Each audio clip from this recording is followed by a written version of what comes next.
ಪ್ರಿಯ ವೀಕ್ಷಕರೇ, ನಮ್ಮ ವಾಹಿನಿಗೆ ಸ್ವಾಗತ. ಮಹಾಕುಂಭಮೇಳ 2025ನೇ ವರ್ಷದ ಸಾಲಿನಲ್ಲಿ ನಡೆಯುವ ಈ ಕುಂಭಮೇಳಕ್ಕೆ ಸಾಧುಗಳು, ಸಂತರು, ಅಘೋರಿಗಳು ಹಾಗೆ ನಾಗಾ ಸಾಧುಗಳು, ಕೋಟ್ಯಾನುಕೋಟಿ ಭಕ್ತರ ಸಾಗರವೇ ಹರಿದು ಬರುತ್ತಿದೆ. 144 ವರ್ಷಗಳಿಗೊಮ್ಮೆ ನಡೆಯುವ ಈ ಮಹಾಕುಂಭಮೇಳ ಈ ಬಾರಿ ನಡೆಯುತ್ತಿದೆ. ಜನವರಿ 13ರಿಂದ ಫೆಬ್ರವರಿ 26ರ ತನಕ ಈ ಕುಂಭಮೇಳ ನಡೆಯುತ್ತಿದೆ. ಕುಂಭಮೇಳ ಅಂದರೆ ಕುಂಭ ಅಂದರೆ ಮಡಿಕೆ, ಮೇಳ ಅಂದರೆ ಒಗ್ಗೂಡುವುದು ಎಂದರ್ಥ. ಪುರಾಣಗಳ ಪ್ರಕಾರ ಅಮೃತ ಕಳಸದ ಬಿಂದು ಬಿದ್ದು ಸೃಷ್ಟಿಯಾದ 4 ಜಾಗಗಳಲ್ಲಿ ಅಮೃತ ಸ್ವರೂಪದ ನದಿಗಳು ಉಕ್ಕಿತವಂತೆ. ಅಂತಹ ಪ್ರಾಂತ್ಯಗಳು ಯಾವುವು ಎಂದರೆ ಪ್ರಯಾಗ್ರಾಜ್, ನಾಸಿಕ್, ಉಜ್ಜಯಿನಿ, ಹರಿದ್ವಾರ.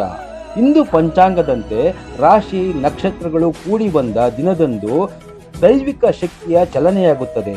ಹಾಗಾಗಿ ಆ ದಿನವೊಂದು ಸಂತರು, ಸಾಧುಗಳು, ಭಕ್ತರು ಒಗ್ಗೂಡಿ ಎಲ್ಲರೂ ಪುಣ್ಯ ಸ್ನಾನ ಮಾಡಿ ಧಾರ್ಮಿಕ ಆಚರಣೆಗಳನ್ನು ಮಾಡುತ್ತಾರೆ. ಹೀಗಾಗಿ ಎಲ್ಲರೂ ಒಗ್ಗೂಡಿ ನಡೆಸುವ ಮೇಳವೇ ಮಹಾಕುಂಭಮೇಳ. ಮತ್ತೊಂದು ಮೂಲಗಳ ಪ್ರಕಾರ ಭಾರತದ ಉಪಖಂಡದಾದ್ಯಂತ ಹಿಂದೂ ಮಠಗಳು, ಸಾಧುಗಳು, ಸಂತರು ಒಗ್ಗೂಡಿಸಿ ತಾತ್ವಿಕ ಚರ್ಚೆಗಳನ್ನು ನಡೆಸಲೆಂದೇ 8ನೇ ಶತಮಾನದಲ್ಲಿ ಶ್ರೀ ಆದಿಶಂಕರಾಚಾರ್ಯರು ಈ ಆಚರಣೆ ಶುರು ಮಾಡಿತ್ತಂತೆ.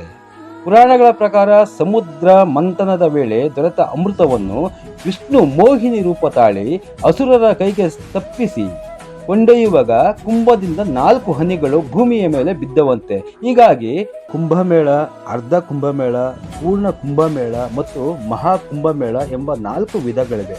ಪ್ರತಿ 3 ವರ್ಷದ ಮೇಳವನ್ನು ಕುಂಭಮೇಳ ಎನ್ನುತ್ತಾರೆ. 6 ವರ್ಷಕ್ಕೆ ಒಮ್ಮೆ ನಡೆಯುವುದು ಅರ್ಧ ಕುಂಭಮೇಳ, 12 ವರ್ಷಕ್ಕೆ ಒಮ್ಮೆ ನಡೆಯುವುದು ಪೂರ್ಣ ಕುಂಭಮೇಳ. 12 ಪೂರ್ಣ ಮೇಳದ ನಂತರ ಬರುವುದೇ 144ನೇ ವರ್ಷದ ಮಹಾಕುಂಭಮೇಳ.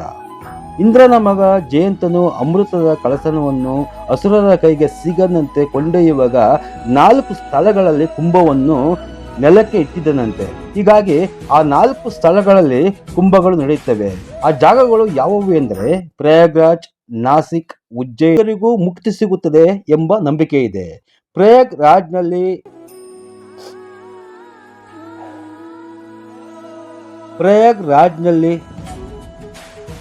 10,000 ಎಕರೆ ಜಾಗದಲ್ಲಿ ನಡೆಯಲಿರುವ ಮಹಾಕುಂಭಮೇಳದಲ್ಲಿ ನೀವು ಕೂಡ ಭಾಗವಹಿಸಿ ಪುಣ್ಯ ಸ್ನಾನ ಮಾಡಿ ಎಂದು ನಮ್ಮ ವಾಹಿನಿಯಿಂದ ಕೇಳಿಕೊಳ್ಳುತ್ತೇವೆ.